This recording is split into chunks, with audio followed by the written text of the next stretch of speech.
नमस्कार दोस्तों, आपका मेरे चैनल हिंदी एवं शिक्षा में बहुत बहुत स्वागत है। मैं पुनः उपस्थित हूँ एक नए अभ्यास पत्र के साथ, जिसमें हम डीएसएसबी टीजीटी पीजीटी में पूछे गए छायावाद से संबंधित प्रश्नों का व्याख्या सहित अभ्यास करेंगे। 10 प्रश्न 10 कदम की इस श्रृंखला में आज का पहला प्रश्न है। यह प्रश्न डीएसएसबी टीजीटी मेल 2021 में आया था। वस्तुओं में आध्यात्मिक छाया का भान ही छायावाद है, किस आलोचक का कथन है? जयशंकर प्रसाद, लाला भगवान दीन, राधा कृष्ण दास या नंद दुलारे वाजपेयी?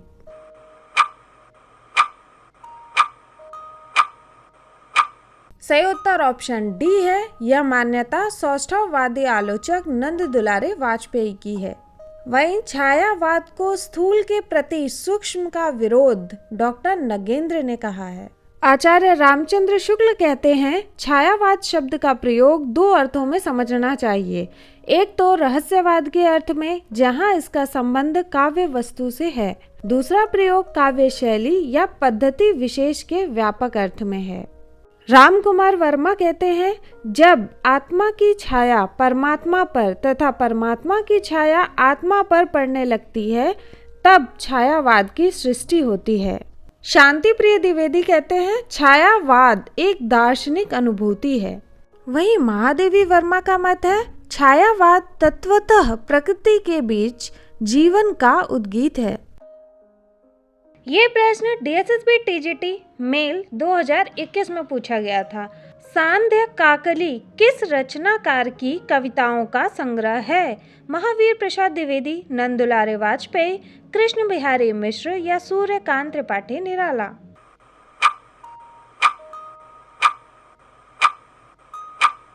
सही उत्तर ऑप्शन डी है, सूर्यकांत त्रिपाठी निराला। यह 1969 ईस्वी में प्रकाशित हुई थी। इसमें कुल 65 गीत हैं।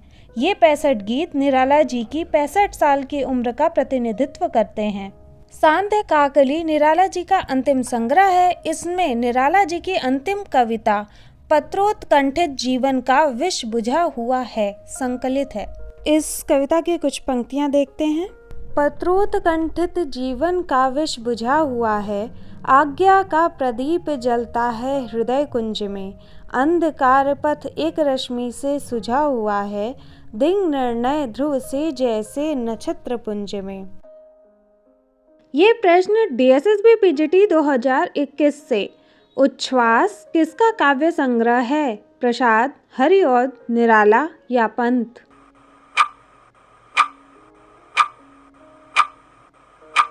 सही उत्तर ऑप्शन डी है। यह सुमित्रा नंदन पंत का काव्य संग्रह है। यह पंत जी की प्रथम छायावादी रचना है। पंत जी की कुछ अन्य प्रमुख काव्य कृतियां इस प्रकार हैं: ग्रंथि, गुंजन, ग्राम्या, युगांत, स्वर्ण किरण, स्वर्ण धूलि, कला और बूढ़ा चांद, लोकायतन, चिदंबरा, सत्यकाम आदि। ये प्रश्न डीएसएसबी टीजीटी 2021 के प्रश्न पत्र से। माँ की कुल शिक्षा मैंने दी, पुष्प सेज तेरी स्वयं रची, सोचा मन में वह शकुंतला, पर पाठ अन्य यह अन्य कला। पंक्तियां किसकी है? प्रेमचंद, सूर्यकांत त्रिपाठी निराला, आचार्य शुक्ल, हरिवंश राय बच्चन?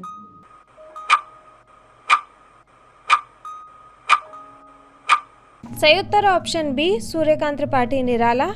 ये पंक्तियां उनके द्वारा रचित शोक गीत, जो सरोज स्मृति शीर्षक से लिखा गया है, से उद्धृत है। निराला जी ने यह शोक गीत 1935 में अपनी 18 वर्षीय पुत्री सरोज के निधन के उपरांत लिखा था। इसका प्रथम प्रकाशन 1948 या 39 में प्रकाशित द्वितीय अनामिका के प्रथम संस्करण में हुआ था।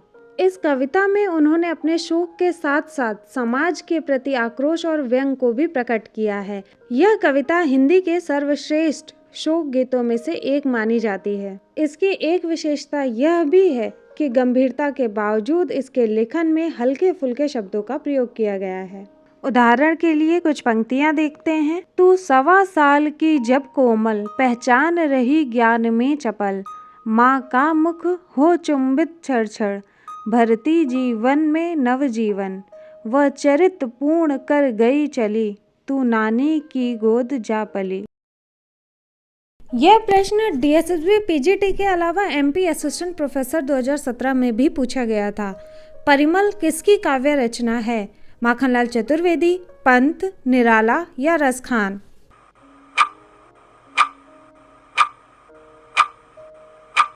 परिमल सूर्यकांत त्रिपाठी निराला की महत्वपूर्ण काव्य कृतियों में एक है, जिसका प्रकाशन 1930 ईस्वी में हुआ। जूही की कली, बादल राग, भिक्षुक, पंचवटी प्रसंग आदि परिमल में संकलित कविताएं हैं। इसकी भूमिका में निराला जी ने लिखा है, मनुष्यों की मुक्ति की तरह कविता की भी मुक्ति होती है। मनुष्यों की मुक्ति कर्मों के बंधन से छुटकारा पाना है और कविता की मुक्ति छंदों के शासन से अलग हो जाना। जिस तरह मुक्त मनुष्य कभी किसी तरह भी दूसरे के प्रतिकूल आचरण नहीं करता, उसके तमाम कार्य औरों को प्रसन्न करने के लिए होते हैं, फिर भी स्वतंत्र, इसी तरह कविता का भी हाल है। ये प्रश्न DSSB PGT 2021 से कवि निराला ने किसे हिंदी के विशाल मंदिर की सरस्वती कहा है? महादेवी वर्मा, मीराबाई, मनु भंडारी या अमृता प्रीतम?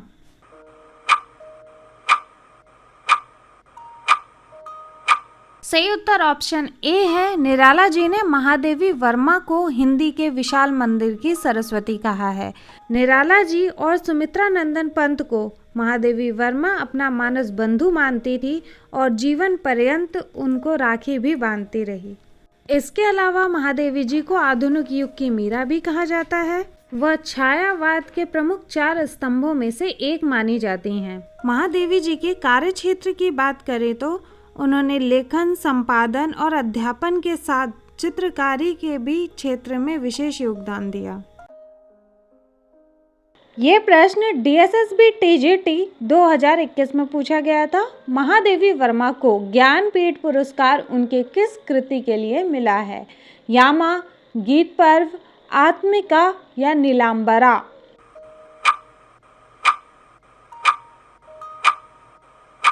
सही उत्तर है ऑप्शन ए, यामा। महादेवी जी की यह कृति 1940 में प्रकाशित हुई और 1982 ईस्वी में इसको ज्ञानपीठ पुरस्कार मिला। आइए उनकी प्रमुख रचनाएं देख लेते हैं, जिसमें पहले कविता संग्रह निहार, रश्मि, नीरजा, सांध्य गीत, दीपशिखा, सप्तपर्णा, प्रथम आयाम, अग्निरेखा आदि। गद्य साहित्य में अतीत के चलचित्र और स्मृति की रेखाएं उनका रेखा चित्र है। पथ के साथी, मेरा परिवार, संस्मरण उनके संस्मरणों का संकलन है। संभाषण उनके चुने हुए भाषणों का संकलन है। ये प्रश्न DSSB PGT 2021 से अरुण यह मधुमय देश हमारा, यह पंक्ति किसकी है? माखनलाल चतुर्वेदी, जयशंकर प्रसाद, महादेवी वर्मा, मिथिलेश?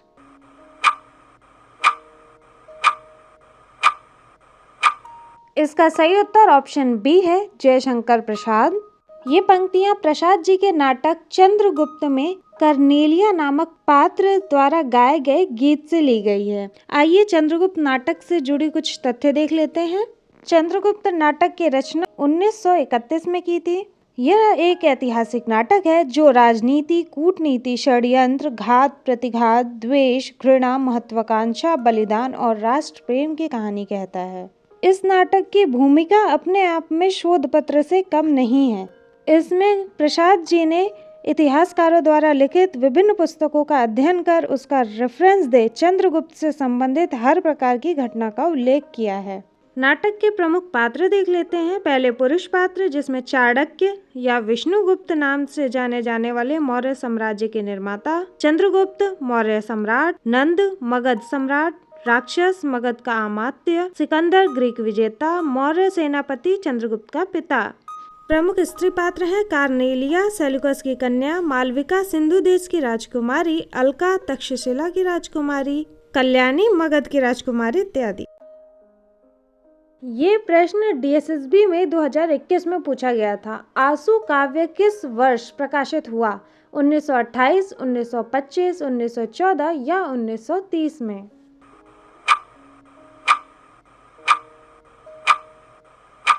आंसू काव्य का प्रकाशन वर्ष 1925 है। इसलिए सही उत्तर है ऑप्शन बी। यह जयशंकर प्रसाद का विरह प्रधान स्मृति काव्य है। यह काव्य इतना प्रसिद्ध हुआ कि इसके छंद को ही उस समय आंसू छंद कहा जाने लगा था। आइए इसकी कुछ पंक्तियां देखते हैं।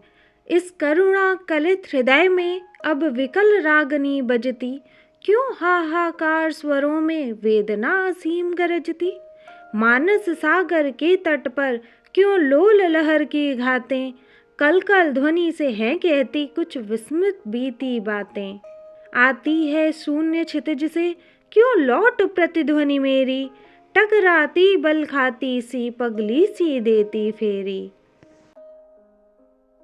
ये प्रश्न डीएसएसबी टीजीटी मेल 2021 में पूछा गया था। चित्राधार किस कवि की ब्रज भाषा की प्रथम कृति है? सिया राम शरण गुप्त, अयोध्या सिंह उपाध्याय हरिऔध, मलिक मोहम्मद जैसी, जयशंकर प्रसाद।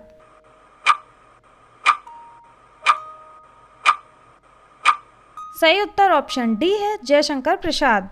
ब्रज भाषा की कविताएं प्रसाद जी कलाधर नाम से लिखते थे। इनका खड़ी बोली में पहला काव्य संग्रह कानन कुसुम है और इनकी अंतिम रचना कामायनी है। इसके साथ आज की 10 प्रश्न 10 कदम की ये श्रृंखला पूरी हुई। अगर आपको हमारा ये प्रयास पसंद आ रहा हो तो प्लीज़ चैनल को लाइक, शेयर और सब्सक्राइब करें। साथ ही अपने सुझाव भी हमें कमेंट बॉक्स में दे सकते हैं। धन्यवाद।